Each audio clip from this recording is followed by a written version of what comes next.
ከብዙ ጥረት በኋላ ምሳሌ ወደ ቤት ተመልሳለች። እነ ቅድስትም እጅግ በጣም ተደስተው ነበር። ከታገተችበት ምሳሌ እንዴት ልትመጣ ቻለች የሚለውንና ተጨማሪም መረጃዎችን ይዤ በዚህ ቪዲዮ መጣው።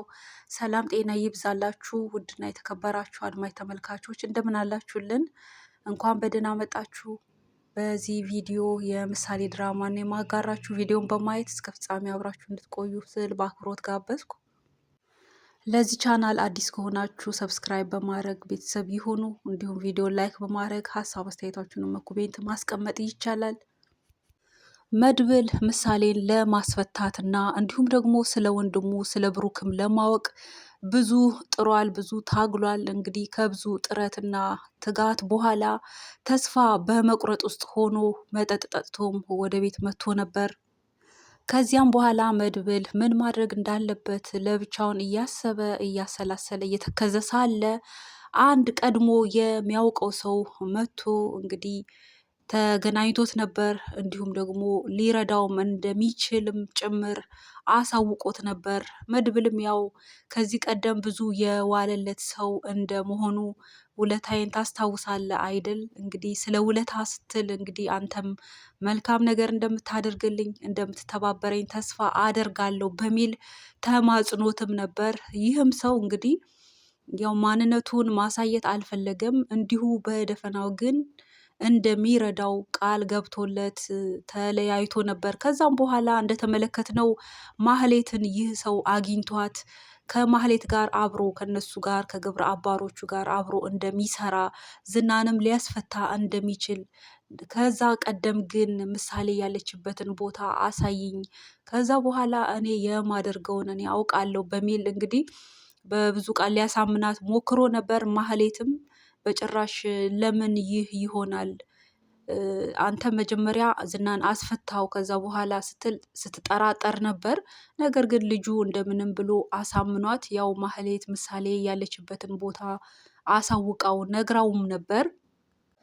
እናም ያው ተሸፋፍኖ ገብቶ ምሳሌን በታገተችበት ይጠብቃት የነበረውን ሰው እንግዲህ መቶ ዘርሮ ጥሎት ምሳሌን ወደ ቤት ይዟ ሲሄድ ይህ ምሳሌን ይጠብቃት የነበረውም ሰው እንደተመለከትነው ደውሎ አብረውት ለሚሰሩ ለግብረ አባሮቹ ይዟት ጠፍቷል፣ ድረሱ የሚል ቃል ደውሎ ነግሯቸው ስለነበር እነሱም በፍጥነት ደርሰውበትም ነበር። ይህ ሰው እንግዲህ በጣም ኃይለኛ ስለሆነ ልክ እንደ መድብልም ስልት ያለው ጥበበኛ የሆነ ሰው ስለሆነ እነኚህ ሊከላከሉና ምሳሌ ሊያስጥሉ የመጡትንም ጭምር ተከላክሎ ጥሏቸው እንግዲህ ምሳሌን ለቤቷ እንድትበቃ አድርጓል ማለት ነው። ትልቅ ጀብድ ነው እንግዲህ የሰራው።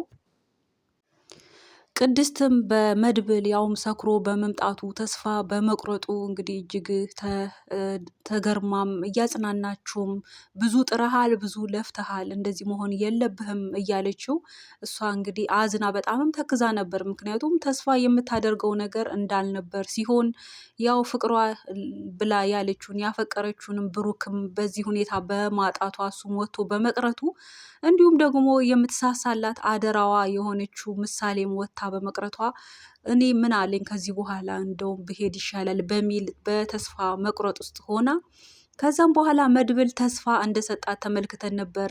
ነገ ማታ እቤት ትመጣለች፣ ምሳሌ አብራን ምግብ ትመገባለች፣ አብራን ከኛ ጋር ትሆናለች የሚል ተስፋ ነግሯት በዛ በተስፋ በጣም ደስ ብሏት ቤቱን ፏ አድርጋ በባለፈው ክፍል እንደተመለከትነው ስትጠብቅ ነበር። ነገር ግን መድብል ብቻውን ነበር የመጣው፣ አልተሳካለትም ነበር። ምሳሌንም ለማስጣል አልቻለም ነበር። ከዚህም የተነሳ ያው ቅድስትም በጣም አዝና ነበር። በጣም ተክዛ ተስፋ በመቁረጥ ውስጥም ሆና ነበር። እነ ዳጣም በመጡ ሰዓት እንግዲህ በጣም አዝና ነበር። ዳጣም በብዙ እያጽናናቻት ነበር። እንግዲህ የቅድስት ማዘን በዛ ሂደት እንዳለች ሆኖ እንዲሁም መድብልም ጭምር ያው ተስፋ ቆርጦ ምክንያቱም ብዙ ጥሯል፣ ብዙ ታገለ፣ ምንም ፍንጭ ያገኘው ነገር ባለመኖሩ ብሎም ምሳሌም ታግታ እዛ በመቆየቷ በዛ በጣሙን ተናዶ ተበሳይቶ እንግዲህ መጠጣቱን ተመልክተን ነበር። እና ሁለቱም በተስፋ መቁረጥ ውስጥ ሆነው ባላሰቡት ሰዓት ይህ ሰው እንግዲህ ከተፍ ብሎ ረድቷቸዋል፣ በብዙ ተባብሯቸዋል። ምሳሌን አስጥሎ ለቤቷ እንድትበቃ አድርጓል ማለት ነው። እንግዲህ በቀጣይ ምን ሊሆን ይችላል ብላችሁ ታስባላችሁ? እነኚህ አደገኛ የሆኑ ሰዎች ያውም ዝና ሳይፈታ ምሳሌ በማምለጧ ምሳሌን እንግዲህ እንድትፈታ ይህ ሰው ምክንያት ስለሆነ ያውም አብሬያችሁ እሰራለሁ በሚል ነው እንግዲህ የቀረባቸው። በእርግጥም ማንነቱን አያውቁም። ያው ደውሎም የካሌብ ሞሲሳ ተብዬውም ሲያናግረው ነበር እና ያውቀኛል ብሎም ሲል ነበር። እንግዲያውስ ካወቀው እንደማይተወው ነው። እሱንም ቢሆን መድብልም ቢሆን በመድብል ስር ያሉትንም ቢሆን እንግዲህ ምሳሌ ማምለጥ እንደማይተዋቸው ነው። በምን አይነት ሁኔታ እነሱ ራሳቸውን ሊያስመልጡ ይችሉ ይሆን ወይስ ምን ሊያደርጉ ይችሉ ይሆን የሚለውን በቀጣይ ክፍል የምናይ ነው የሚሆነው። ነገር ግን ሞገስ አንድ ከባድ ስህተት ሰርቷል። ሞገስ የራሱን አቅም እያወቀ እንግዲህ የዝናን ክፋትና ኃይለኝነት ጉልበቱንም ጭምር ጠንቅቆ እያወቀ እንግዲህ በታገተበት እሱና ቅድስት ሄደው ነበር። ዝናም ያው እነሱን ሲመለከታቸው እንደሚራሩ፣ እንደሚያዝኑ፣ እንደሚፈሩም ስለሚያውቅ አቅማቸውንም ጭምር ጠንቅቆ ስለሚያውቅ እንግዲህ ያው ሽንቴ መጣ ሽንት ቤት ልሂድ በሚል በዛ አስመስሎ ወትውቶ ያው ዳጣም ተው ይቅርብን በጭራሽ እንዳታደርገው እያለችው ሞገስን። ምክንያቱም ይሄ ሰው እግሩ ከተፈታ እንግዲህ እጁ የታሰረ ቢሆንም እግሩ ብቻ ከተፈታ በቂ ነው። አንድ ነገር ለማድረግ የሚፈልገውን ነገር ለማድረግ በጣም በቂ ነው። ስለሆነም ተጠንቀቅ፣ በኋላ ከባድ ነገር ይደርሳል፣ አትፍታው እያለችው እየወተወተች ነገር ግን ሞገስ እንግዲህ ብልህ ሰው ነበር፣ ጥበበኛ ሰው ነበር።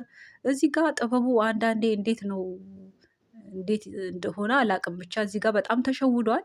ባለፈውም በጣም ሊሸወድ ነበር፣ ትልቅ ስህተት ሊሰራ ነበር፣ ያው መድብል ባይደርስ ማለት ነው። አሁንም እንግዲህ መድብል ባለመኖሩ እንግዲህ ዝናን ፈቶት፣ ዝናም ልክ እንደተፈታ ነው ያው ሞገስን ዘርሮ የጣለው።